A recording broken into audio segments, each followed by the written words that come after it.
Hello everyone and welcome back to TowerGate. It is day 61, May the 3rd, 2017, Wednesday. Well, of course the hearings are going on right now with James Comey in the Senate, and so I won't really have a chance to review that until later this evening, but I will put myself through it. It will be torture, but I'll do it so you won't have to. And so I'll take a look at that later this evening, and tomorrow I'll have my comments on James Comey's testimony on the Senate side today. I was able to tune in for just about a half an hour, and as soon as I tuned in, they had just gone over to Dianne Feinstein for her questions, and she spent the entire time, and this is supposed to be the all things Russia thing, but she spent the entire time, and every question she asked had to do with James Comey's decision to reopen the Hillary Clinton email investigation 11 days before the election. Not that that hasn't been gone over and over and over again. It happened 6 months ago. He's already clearly explained exactly why he made the decision and this and that and the other thing. But then I listened to the next Democrat who was up, and of course it was just complete fluff. I mean, these people they're so out of touch with reality. It's pitiful. I mean, it really is. And I just don't know what to say. I mean, it's just, if I'm sitting on that committee, we have this major issue. We have a possible president using the various agencies of the government to possibly spy on a candidate, on a president-elect. They don't have any interest in that at all. None at all. Not a single question did I hear in the 30 minutes that I was listening coming out of Feinstein's mouth or out of the other Democrat I listened to had anything to do with any of that, or even Russia. I mean, it's almost like they're clueless. It's almost like they don't even know what the hearings are about that they're supposed to be having. This is supposed to be the Russia stuff. And again, I said that this should be 3 separate hearings, 3 separate issues. The issue of Russia in general, involving themselves in our elections, which, you know how I feel about that. Then you have the issue of surveillance on Trump, and then you have, whatever issues about Russia and Trump collusion. So, but not a single question in the entire half an hour, 40 minutes I listened did I hear anything even close to any of those 3 topics. Just absolutely amazing. These people are completely, I honestly believe that they don't even know what the hearings were about that day. I think they're so literally out of touch with reality. I think Feinstein's close to senile. The other Democrat, some old man, I listened to him, he's senile. These people are literally senile. They're not even right in the head. And they're making major decisions. No wonder we're in such a mess. And that goes to another issue, which I'm going to touch on another video. But anyway, it's just a shame. It's very, very sad. But I will put myself through it and watch those hearings later this evening. And tomorrow I'll have comment on that. So let's get to a couple other items on TowerGate.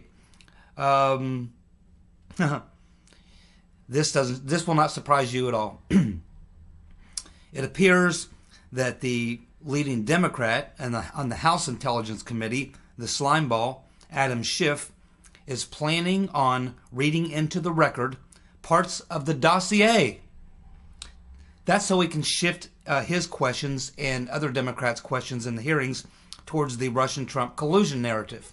Now, we know that the dossier has been completely discredited.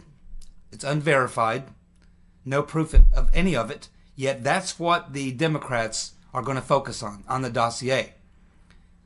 They'll never ask the real questions, though, about anything having to do with the validity of the dossier. They are going to ask questions as if the information in the dossier is law, that it's fact, that it's proven. This is how they're going to play it. As I told you last week, we learned that they don't have a single witness or a single piece of evidence to talk about, and that they're going to take every one of their questions on the Democrat side will have to do with Trump and Russia collusion, or Russia involved in the elections that cost Hillary the election. This is the only line of questions that they're going to want to talk about, and it remains to be seen whether or not any of the Republicans even broach the issue of the surveillance on Trump, which is the major issue, which again is why these should have been 3 separate hearings. But they did it this way for a reason, because as I've been telling you, they have no interest in getting to the truth. I've been telling you for the last couple of days that the most important question, and the only real question that they should all be asking, if they were all sane and in touch with reality and actually interested in getting to the bottom of what happened. I mean, if I was sitting there in that panel and I had James Comey in front of me, I would say, okay, Mr. Comey, do you know who gave the dossier to BuzzFeed? Are you interested in who gave the dossier to BuzzFeed? Of course, he wouldn't answer any of these questions, by the way. He would not answer any of them. I would say, do you know who the donor was who first went to Fusion 1 and wanted opposition research? Do you know who the Democrats were who Fusion 1 went to solicit their business, to continue that? These would be the types of questions I would be asking, because these would actually reveal some answer which might actually get you to where you want to go. Really important questions. I'm about 99.9% sure that not even a single Republican on either the House or the Senate side will ever ask that question. What do you want to bet? Because that's the question that opens up the Pandora's box. And they don't want to go there. That's why I'm doing these videos. And that's why I've been telling you for at least 2 weeks now that the only way this gets resolved is if there's a civil court hearing. Now, to that point, Donald Trump was recently interviewed. I think this article posted 2 days ago in the Washington Times. I'm not sure what day he did the interview, but he did an interview with the Washington Times reporter, and he stated 3 things. Number 1, the dossier was totally discredited. He stated that Adam Schiff is a total partisan, and he stated that the Russia story is false. So, and we know that he did that interview with Deface the Nation. They did some of it in the studio, I think, and then they actually came to the White House. And as you know, when whatever his name is there from Deface the Nation started asking him about the surveillance issue and all that type of stuff, he cut off the interview. So it's clear that Donald Trump has, in my mind, what that told me, and from these comments he gave to the Washington Times, that in his mind, he knows exactly what we've been talking about here, which is the Congress, Republicans or Democrats, are not going to attempt to flush out any of it. And he knows if he wants to get to the truth, and I believe he does, he knows the only way it's going to happen is with a civil action. And that's why I believe he's going to do it. I think he's going to let these hearings happen so he can say, we went that route. Then he's going to allow this civil lawsuit in Florida against Steele and BuzzFeed happen. And then if he still doesn't get the questions answered, he'll file a civil lawsuit. And his attorney, I can promise you, will call the people at BuzzFeed, the owner, the editor, the reporter who wrote the story, will call them up, hold up the right hand, and he'll ask him, who gave you the dossier? That's the question, right there. That is the question. And I promise you that this will likely happen, because Donald Trump doesn't seem like, to me, he's interested in getting off of it. I think he's just taking his time, holding his cards close to his chest, allowing everything to play out. He's not in any major hurry to do this. He's playing it very carefully, and I think he's correct in the way he's letting this thing play out. I really do.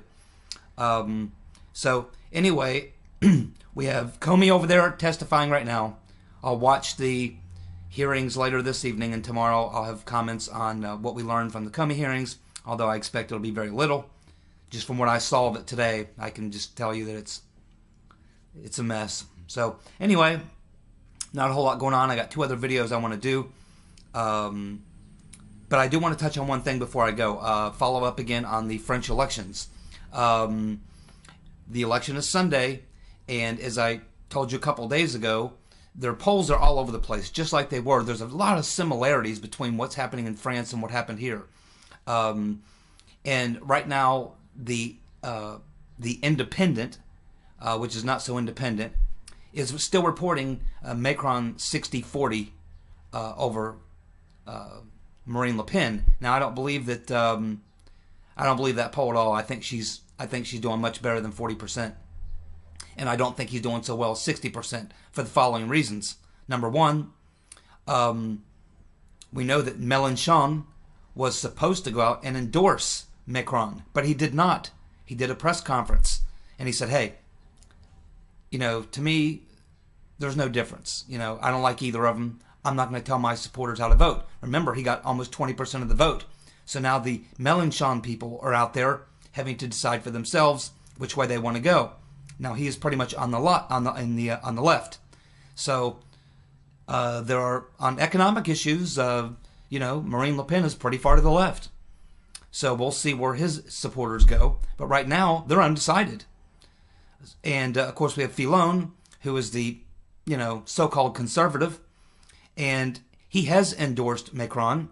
But I was watching some interviews, man on the street interviews, and they went into a district where he's really popular, and they were talking to people there. This was in northern Paris, where normally Macron should do well, especially after getting Fillon's endorsement, because these are normally conservative voting people. They largely supported Sarkozy. They're doing man on the street interviews, and most of the people they interviewed said, we're not really sure. They don't like Macron. And so it looks like Fillon, the so-called conservative, throwing his support to Macron, hasn't really helped him very much. A lot of those people they interviewed, I think there was one person that said they'd vote Macron, but the other 10 or 12 interviews, they were either undecided or voting Le Pen. So it's very interesting. And another thing that's, again, this is just classic politics and politicians. We now have Macron coming out and saying that, well, the EU must reform or there will be a Frexit. Now, we know that Macron has absolutely no intention whatsoever of holding a referendum for a Frexit, but he knows the polls are shifting. He knows it's a major issue. He's been running against that grain the whole time. It's starting to catch up with him. And it reminds me a lot, again, of the Trump-Clinton matchup, where we saw in the latter days of the campaign, Hillary Clinton's team finally realizing that a lot of her positions were unpopular, especially in the Rust Belt, so she tried to back off some of her positions, like TTIP. She tried not to talk about her money she accepted from Wall Street, and various other things where she kind of backed off and softened up her position. She didn't want to talk about her statements about bombing Iran, the no-fly zone in Russia, although she's back on that now.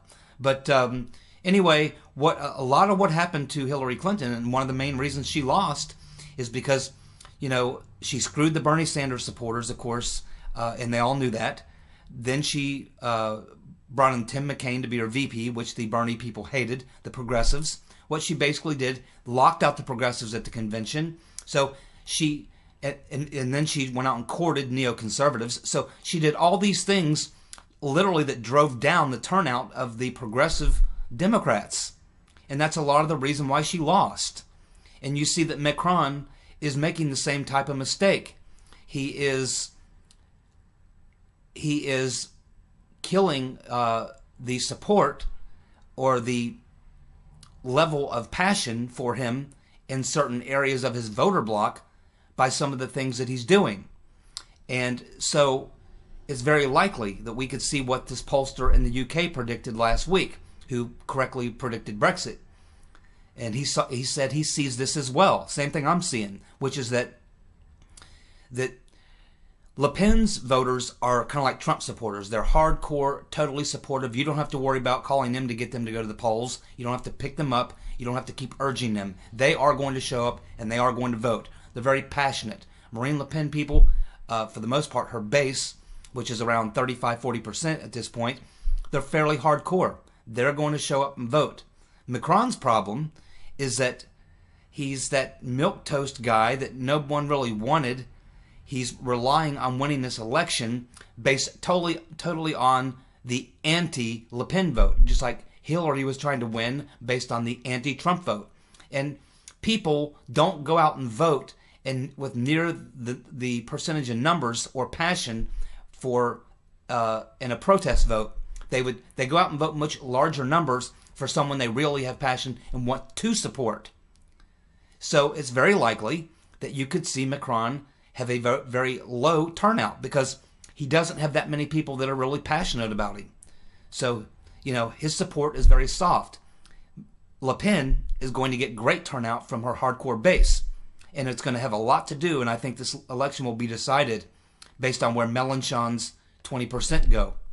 I expect some of them will stay home.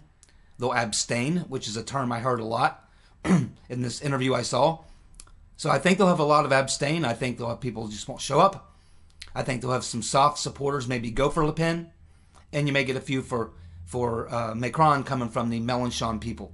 But it looks like to me that if this election turns out like many other elections, and it's based on turnout's based on passion and hard support versus soft support, and if that plays itself out, Marine Le Pen could very well win. I don't believe this poll that the independents run in the 60-40. I don't think it's nearly like that. I think it may be 55-45, but there's still 3 or 4 days to go. Macron is still making lots of mistakes. His crowds are not nearly as big or as passionate as Le Pen's. So I think it's just still too tough to call right now. And we'll just wait and see in the last 3 or 4 days. Of course, that terrorist attack, or not really a terrorist attack, but the riots that they had yesterday, those images are all over the TV in Paris today and all over the country.